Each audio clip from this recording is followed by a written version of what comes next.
Olá, dentistas e pacientes que seguem o meu canal.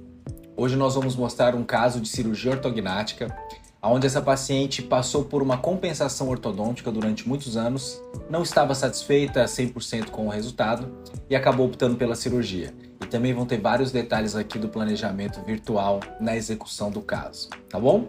Ficou interessado? Quer ver o resultado pós-operatório? Então fica aqui nesse vídeo até o final.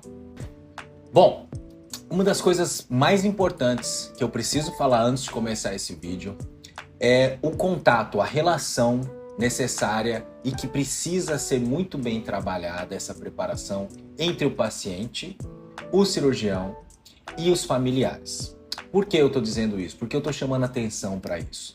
Porque o paciente que realiza cirurgia ortognática, ele geralmente tem anseios muito grandes, assim. Ele tem preocupações, ele já gostaria de realizar a cirurgia há muitos anos, e ele tem uma série de preocupações. Para ele isso é muito importante, porque um paciente desse pode estar tanto desconfortável para ele na parte funcional, mastigatória, alguma coisa do tipo, mas também na parte estética, na parte da autoestima. Então geralmente é algo que ele quer muito.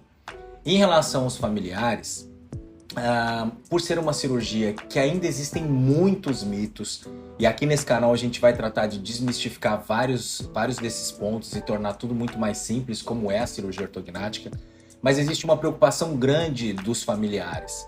Então é necessário ter esse elo de confiança do cirurgião com os familiares para que todos estejam confiantes e apoiem o paciente, principalmente no período pós-operatório, mas também do cirurgião com o paciente, para que o cirurgião entenda quais são os anseios desse paciente, até onde a gente pode atingir os melhores resultados e ter um paciente 100% satisfeito. Então esse elo, esse vínculo profissional-paciente de confiança é extremamente importante. Por isso que eu deixo esse slide aqui da preparação psicológica como uma introdução. Os benefícios da cirurgia são inúmeros.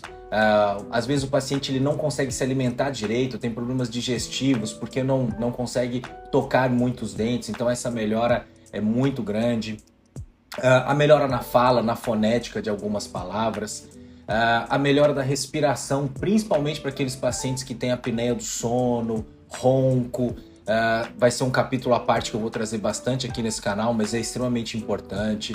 A questão do cansaço, do desconforto muscular e às vezes articular, que a posição dos maxilares ocasionalmente pode trazer para alguns pacientes, mas também, né, como não dizer, talvez um dos maiores impactos é o impacto estético, tanto na face como no sorriso do paciente, e isso vai ter um impacto direto na qualidade de vida desse paciente e na autoestima dele. Então, tudo isso somado, né, vai melhorar a vida do nosso paciente de cirurgia ortognática. É legal no começo, na primeira consulta, a gente ter essa introdução com o nosso paciente, mas também mostrar para ele casos semelhantes, contar para ele como vai ser toda essa preparação. Isso acaba gerando bastante confiança para o paciente, tá? O nosso caso de hoje é muito especial, porque essa paciente, hoje ela é minha amiga e ela também temos uma relação profissional muito legal. Então a doutora Karine, ela é especialista em direito da saúde, então ela atende tanto pacientes como profissionais da saúde, médicos, dentistas. Então eu vou deixar o nome dela aqui nos comentários, tá? Para vocês poderem depois acessar as redes sociais dela e conferir um pouquinho do trabalho dela também. Mas quando a doutora Karine me procurou, ela tinha passado por quase 7 anos por um tratamento ortodôntico. Esse tratamento ortodôntico era um tratamento compensatório. O que eu quero dizer? A distância dos maxilares ela foi compensada movimentando apenas os dentes. E isso fica muito evidente nessa pasta, nessa documentação pré-tratamento para a cirurgia ortognática, onde a gente consegue ver a posição dos dentes dela. Não só em boca, como vocês podem ver aqui, como também na radiografia. Observem como esses dentes eles foram inclinados de forma a eles se encaixarem. Os de baixo estão bem inclinados para trás, os de cima estão bem inclinados para frente, porém, movimentação dentária não traz alterações na face, não traz alterações ósseas e esqueléticas. Então, isso não vai ter uma repercussão estética muito grande. É muito limitada a compensação ortodôntica. Então, não só essa paciente, como diversos outros que passam por tratamento compensatório, pode haver um momento em que eles não estejam satisfeitos ao final desse tratamento. Então deve ser muito bem pensado antes e indicar corretamente quando fazer uma compensação e quando indicar uma cirurgia. Mas ela resolveu fazer a cirurgia e foi necessário passar por uma descompensação, por um procedimento, digamos, reverso do que foi feito no seu planejamento anterior. É aí que existe, né, um conhecimento popular, digamos assim, de que às vezes a cirurgia ortognática, primeiro, ela piora o caso. Na verdade, não é que ela piora o caso para depois melhorar, é que a gente coloca os dentes na inclinação correta.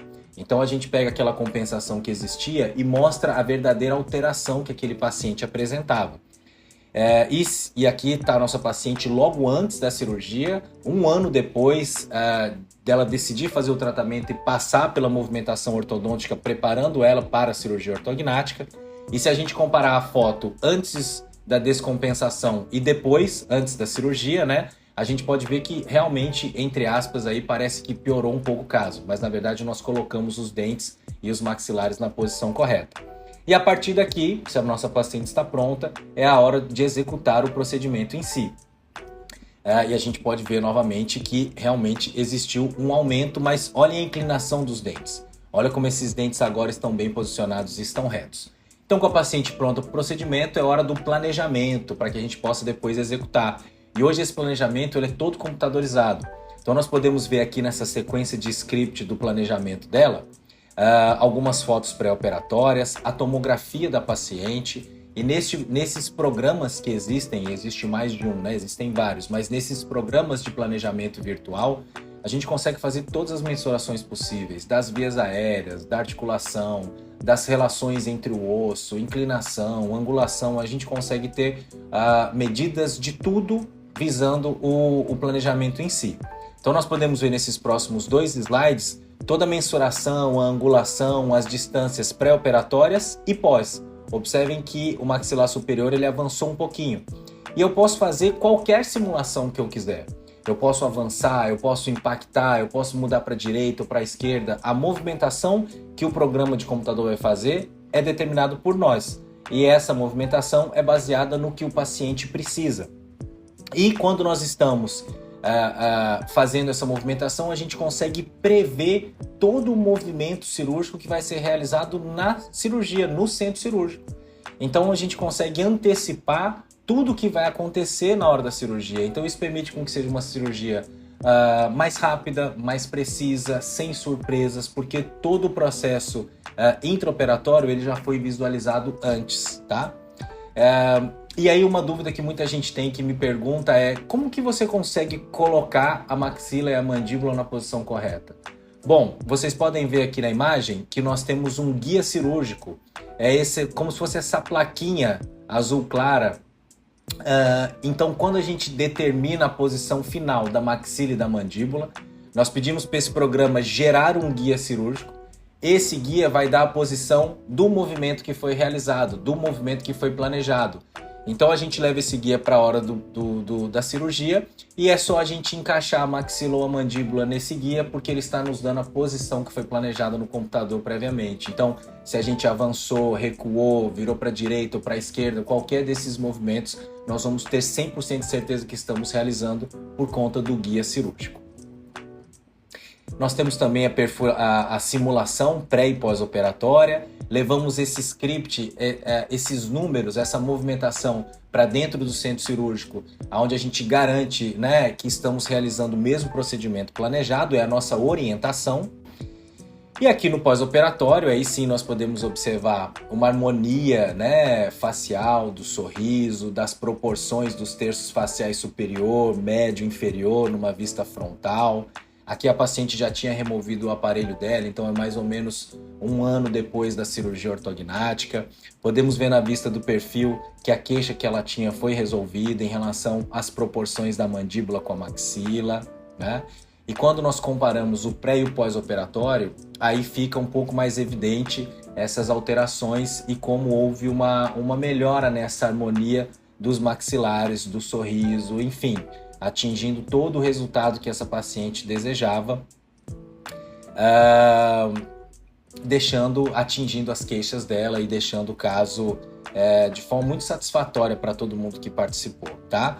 Quando eu digo todo mundo, familiares, eu como cirurgião e o ortodontista dela no caso, que é o Dr. André.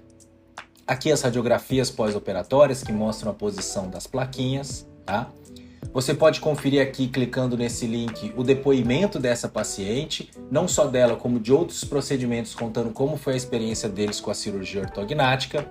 E aqui embaixo nos comentários, eu vou deixar um link para você fazer um breve cadastro e poder baixar, receber esse artigo científico, não só esse, como outros que eu tenho publicado ou que eu tenha participado em relação à cirurgia ortognática. E esse é bem legal, porque nesse trabalho a gente relacionou a queixa de mais de 130 pacientes com o tipo de alteração que ele tinha e o tratamento que foi proposto. Então é bem legal porque é fundamental para qualquer cirurgião que faça esse caso ter um belo entendimento de qual é o perfil dos nossos pacientes antes da realização dos casos.